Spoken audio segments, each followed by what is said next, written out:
The bleak reality setting in for Liverpool this term is that are likely to fail to qualify for the Champions League for the first time in a full season under Jurgen Klopp. Their 0-0 draw with fellow strugglers Chelsea was a third league game on the bounce without victory. While there were encouraging signs in the 2-2 draw at home to Arsenal, the form of teams above Liverpool in the table means that hopes of a top-4 finish are almost extinguished. After destroying Manchester United 7-0, there rightfully seemed to be optimism about achieving a Champions League spot, something which was seen as a minimum target at the start of the season after coming so close to winning the title.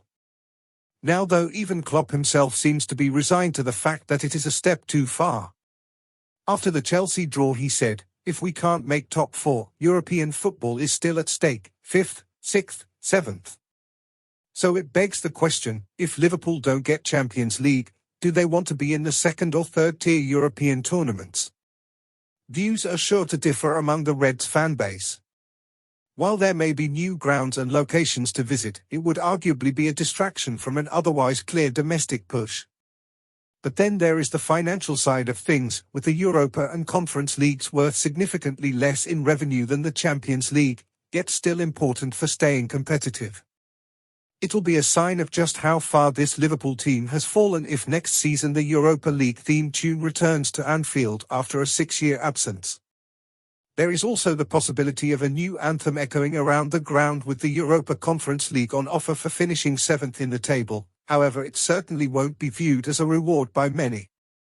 At least it wasn't by Klopp a couple of seasons ago, as in Pep Legenda's book, Intensity, it is written of the boss. He told the boys his biggest worry last year, 2020-21, was having to play in the UEFA Conference League, not because of that tournament but because it would have meant we were not playing Champions League and having nights like this, against AC Milan.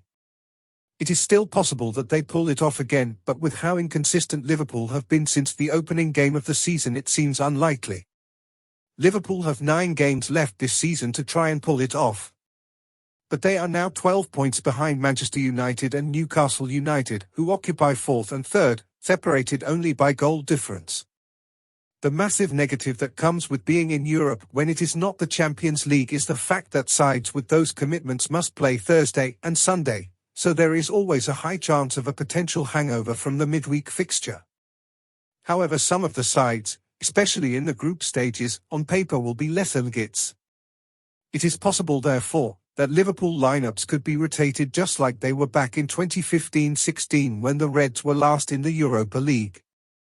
That Europa League campaign also produced some of the great nights under Klopp, with the most notable being the remarkable comeback against Borussia Dortmund with a last-gasp header from Dejan Lovren sending Anfield into ecstasy with emotion. As well as that, there was the win over arch-rivals Manchester United, as well as second-leg comeback against Villarreal to send Liverpool to the final, proving just how electrifying Anfield can be. So even if it isn't in the Champions League, the European nights under the lights can special and generate memories that are cherished for a lifetime by fans. This season Mikel Arteta went some way to showing how to balance a Europa League run with a title race, potentially disproving the theory that the competition would be more of a distraction than an opportunity. Whether Arteta prioritized the league over the Europa League can be debated, as they went out to Sporting Lisbon on penalties in a brilliant round of 16 tie, but the two can clearly be juggled.